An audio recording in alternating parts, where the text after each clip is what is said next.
हरिओम पिला माने आमे आज श्रेणी नवम पद्य विभाग नीतिबाणी पढ़ा बुझा। तो नीतिबाणी कौन सब प्रकाश पाई आमर पूर्वपुरुष माने महापुरुष माने आमको के सब बाणी प्रदान कर बाणी को आज नीतिबाणी पढ़ा।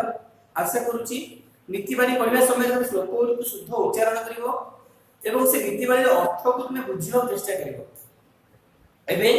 आमे नीतिबाणी प्रथम अंश पढ़ा।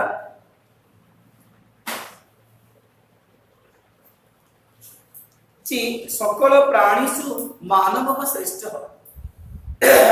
तथापि समाजे सदा शांति न परिलक्ष्यते। तथापि सदा शांति न परिलक्ष्यते तत्र कारणं तावत् मानवस्य लोभः मोह अविवेकिता चापि महापुरुषाः मानव समाजस्य दोषं दृष्ट्वा तेषां दूरीकरणार्थं नीतिवाक्यानि रचयन्ति। तानि नीतिवाक्यानि रत्नसदृशानि भवन्ति। संस्कृत नीतिकारकेषु चाणक्य, भर्तृहरि, मनु, व्यास, वाल्मीकि, कामंदक, पराशर, शंकर प्रभृतयः प्रसिद्धाः। तैः रचितेभ्यः नीतिरत्नेभ्यः कानिचित् अत्र संगृहीतानि। तानि अस्माकम् अज्ञान अंधकार दूरीकरणाय प्रदीपाः इव विभान्ति। हैला तो पिला माने कोन देले एक्चुअली सकल प्राणी सब मानव श्रेष्ठ। समस्त प्राणी मानक मध्य ए मानव श्रेष्ठ अटे। तथापि कोन समाज सदा शांति ही न परिलक्ष्यते। मानव श्रेष्ठ ही मध्य ए समाज रे कोन शांति परिलक्षित हेउनी। यार कारण कोन ना मानव मानव को द्वेष करूची, हिंसा करूची, क्षति करूची, तार अन्य आचरण अन्य को क्षति पहुंचाऊची नुए।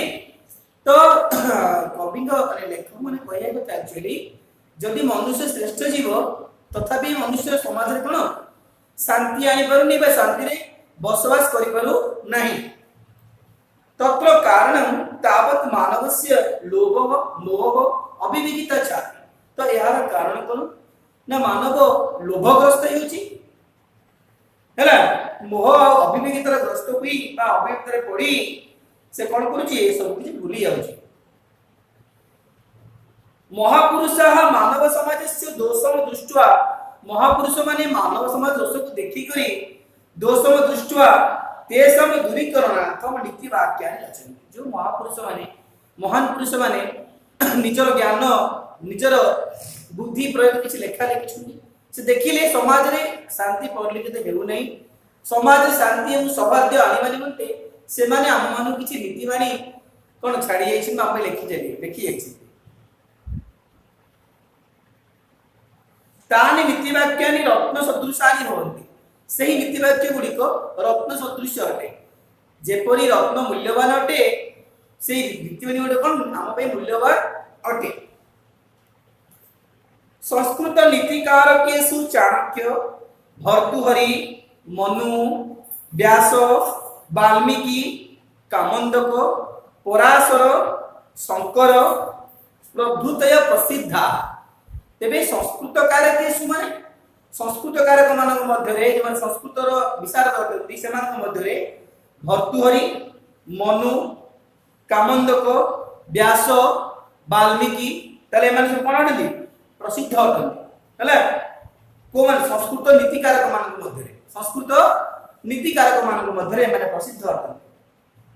हला तेई रचितेभ्य नीतिरत्नेभ्य कानिचित् अत्र संगृहीतानि। से माने रचना करितबा से नीतिरत्न मानको से नीतिरत्नावली थारु किछि एठारे संग्रह करा एठी प्रकाश कराइछि। तानि अस्माकम अज्ञान अंधकार दूरीकरणाय प्रदीपाः इति लिखन्ति। ताले से सब कोन हमर अज्ञान अंधकार को दूरीकरण करिया पई बा दूर करिबा निमंते प्रदीप भଳି स्वभाव होछि। प्रदीप बोले दीपर शिक्षा जेपरि कोन अंधकार को दूर करिथे सेही परि हमरे से नीतिकारक मानकर लेखा गुडी को हमर जो अज्ञान अंधकार अछि हमें जो अज्ञान रे पड़ी समाज रे छंदी होई जाइछे परस्पर प्रति स्नेह श्रद्धा कमी जाइछि बा किपरि शांति रे बसवास करिवा ताहा हमें भूली जाइछे से सब को किपरि कोन उचित उपाय रे बा क्यों ज्ञान बल रे आमे सिद्धि सुदृढ़ होई परिबा परस्पर सहित स्नेह संपर्क रखी परिबा एवं समाज रे जने भल मनुष्य परि जीवन अतिबाहित करि परिबा सेति पई किछ नीति बाणी मन लिखि जाइछथि आसो आमे नीति बाणी रो प्रथम श्लोक पढिबा प्रथम श्लोक कोन अछि आमे जाने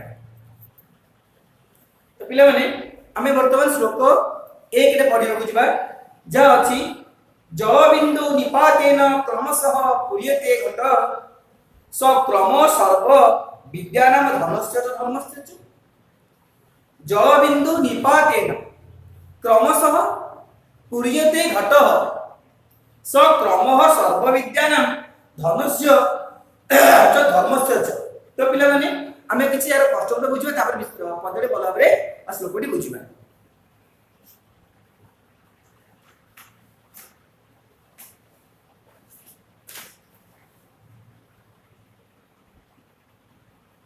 तले कोन पिला लिखिबा निपातेन माने पढिबा द्वारा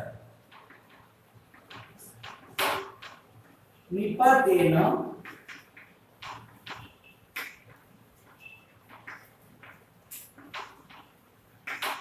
माने पढिबा द्वारा क्रमशः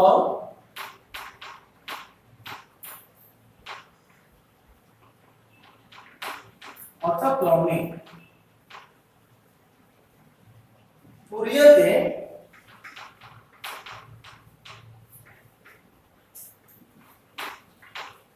माने पूर्ण हुए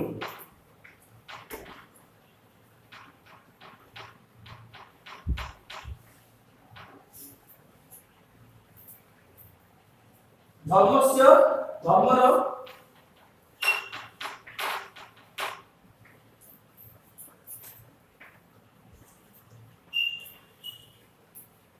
धर्मस्य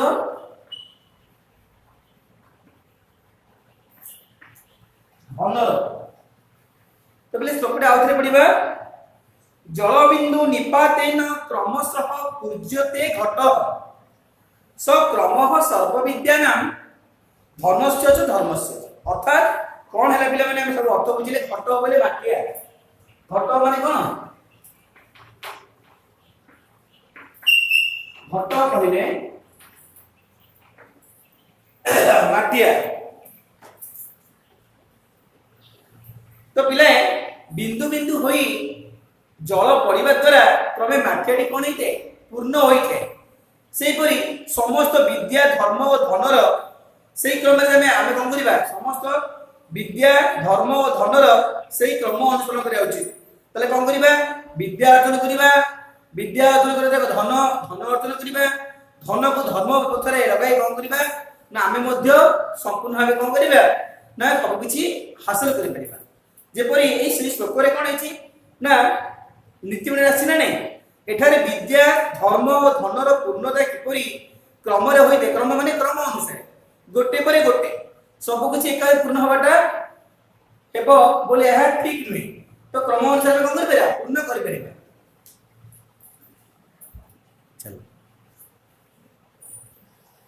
तो पिले कोन ना बिंदु बिंदु होई जल पड़िबा द्वारा क्रमे माटियाटी पूर्ण होइते सेही परि विद्यार क्रम मनुष्य को ज्ञान रे पूर्णता आनिथे धर्म रे क्रम रहिबा द्वारा मनुष्य संसार रे पूर्ण कर्मयोगी बा धार्मिक होइते अनुरूप भावे धनर क्रमता को ऐश्वर्यशाली करते एवं यशस्वी करते एनु समस्त कार्य रे क्रम बा धारा सेही कार्य तथा कार्यकर्तार साफल्य आनिथे उक्ति आत्म एकांत शिक्षणीय अटे एवं ग्रहणीय मध्य अटे नै एबे देखिबा द्वितीय श्लोक उपदेशो हि मूर्खाणाम प्रकोपाय न शांतये पयः पानम भुजगानम केवलम विश्ववर्धन आउतर सुने पिला माने उपदेशो हि मूर्खाणाम प्रकोपाय न शांतये पयः पानम भुजगानम केवलम विश्ववर्धन हैला ताले पिले आमे कि कष्ट लिखिया बोली से द्वितीय श्लोकर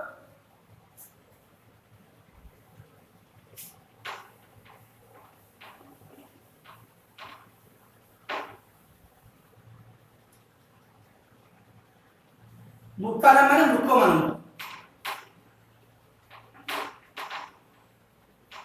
मूर्खाणाम माने मूर्ख मान।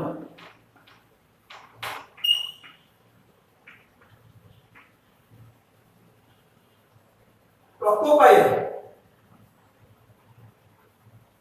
प्रकोपाय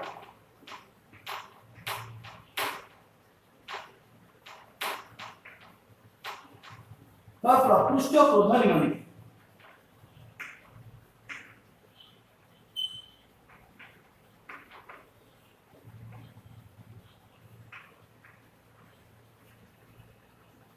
विषवर्धन माने विष को बढ़ाए थे।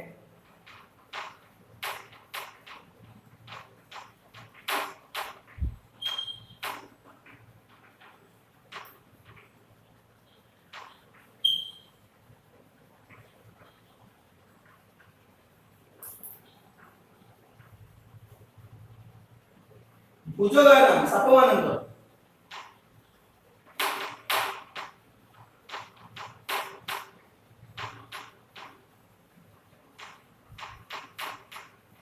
साप मानंद।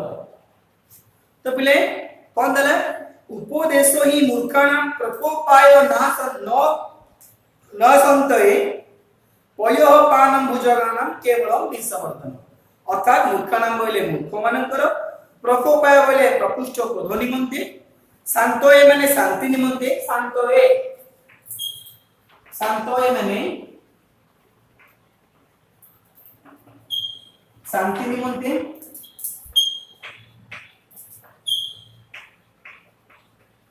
शांति निमंते।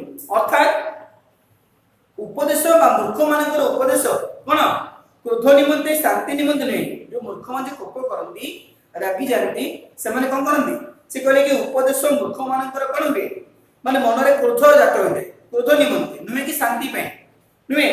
जेहेतु दुग्धपान सर्प मानकर कोन केवल विष को ही बढ़ाई थे। आमे जो सर्प को विष आमे गोटे कोन करबा सर्प को दुग्धपान कराइबा तार कल विषवर्धन हो नुहे कि तार कोपड़ा बढ़िबो ना नुहे कि सर्प तुम शांति तुम कोन तुम प्रति शांति मनोभाव आनिबो, बरम तार कोन करिवो ना तार कोप को दुई गुणित कर देबो बा तार विष को बढ़ाई देबो। तले पिले देखि बुझिबा उद्धृत श्लोकटी रे हमर जे नीति बले आसी अछि एठारे मूर्ख मानन को उपदेश करते निमंते न होई किपरि क्रोध धर्मे ता वर्णित होइछि।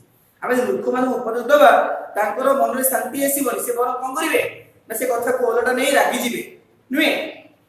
साधारण रे उपदेश मनुष्य मन रे कोन करे सृष्टि होइतिबा अशांत बा अस्थिर भावना को शांत तथा स्थिर करबा पई उद्दिष्ट होइते।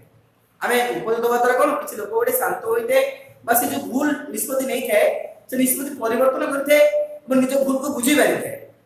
किंतु हेले मूर्ख मानक क्षेत्र रे कोन बे हेले मूर्ख मानक क्षेत्र रे एका विपरीत भावना सृष्टि करिते।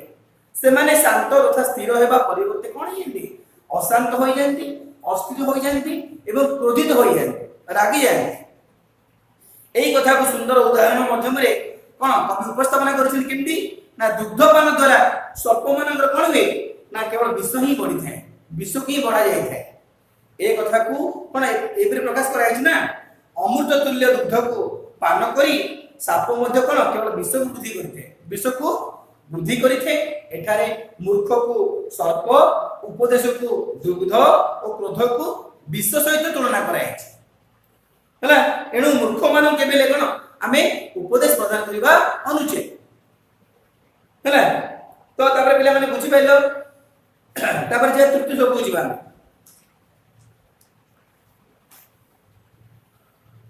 अछि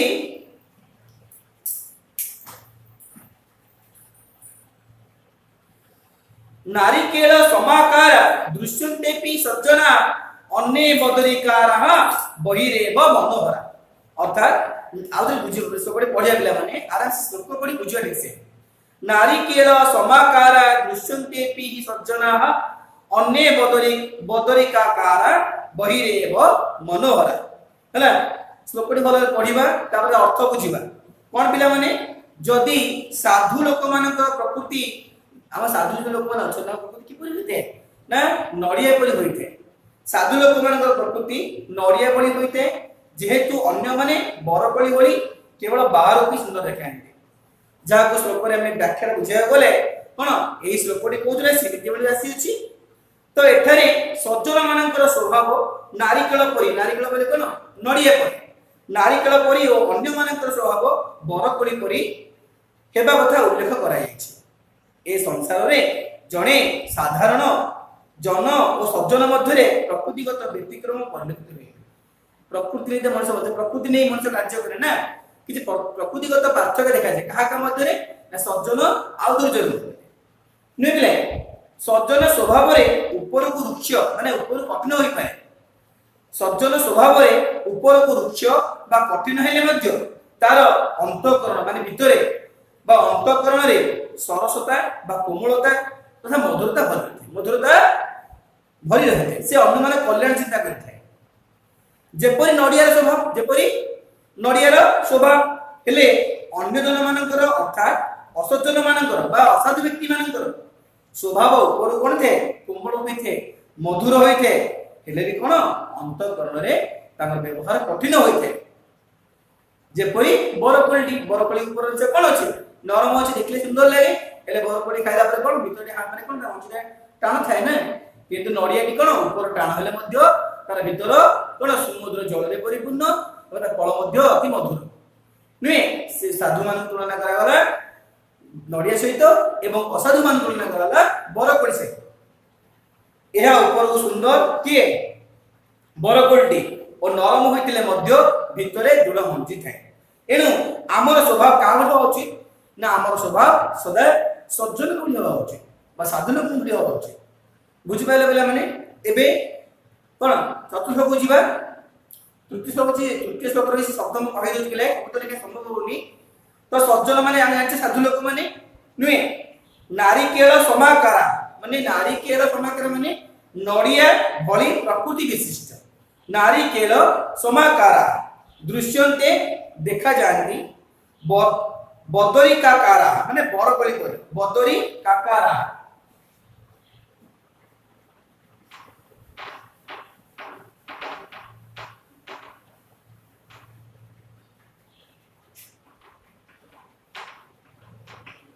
बदरी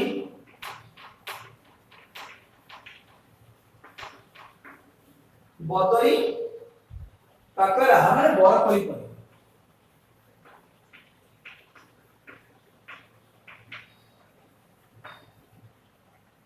नारिकेल समाकारा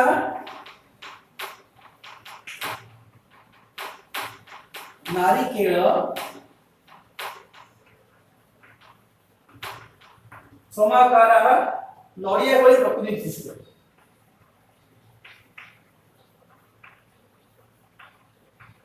नडिया भली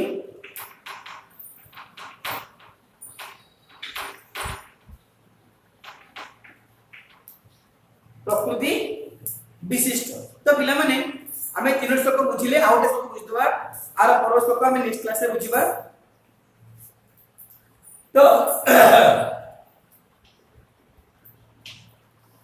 देची बिना कार्येण जे मुढ़ा गच्छन्ति पर मंदिर अवश्यम लघुताम यान्ति कृष्ण पक्षे यथास आउ थरे श्लोकटी पढिबा बिना कार्येण जे मुढ़ा गच्छन्ति पर मंदिर अवश्यम लघुताम यान्ति कृष्ण पक्षे यथास हैला अर्थात बिना कारण माने बिना कार्य रे हैला जो मूर्ख माने बिना कार्य रे कोन करते जो मूर्ख माने बिना कार्य रे अन्य घर को जाते से माने निश्चय छोट होंदी जेपरि कृष्ण पक्ष रे कोन चंद्रमा कोन हिते ना दिन दिन कोन छोट होइतास नै क्रमे कोन छोट छोट संपूर्ण पर छोट होई जाय से परि कोन कहला एक्चुअली ए श्लोक रे नीतिबली माध्यम रे कोन हमर नीतिकार माने प्रकाश करछन्ती मूर्ख माने किपरि कृष्ण पक्ष चंद्रमा परि होइथांती ताहा वर्णना करा जाई अछि अग्नि पुराण रे एक उक्ति अछि जे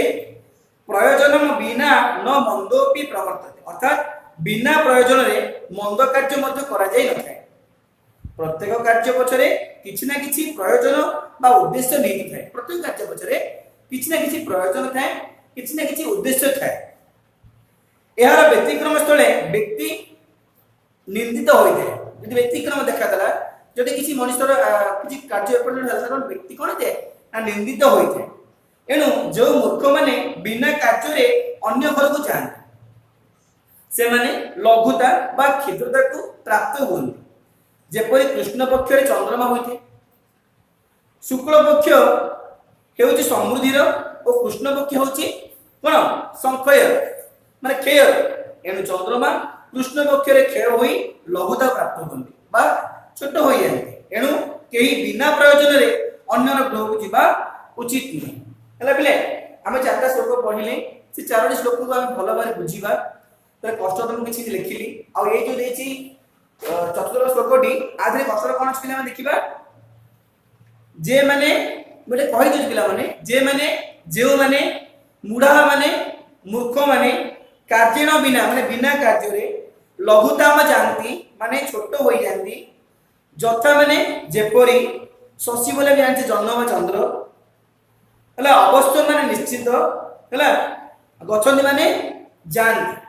तो ये चारोटी श्लोक आम पढ़ा ये चार श्लोक अनुवाद करवा कष्ट लिखा एवं संपूर्ण भाव श्लोक मन रखा रोचे हरि ओम।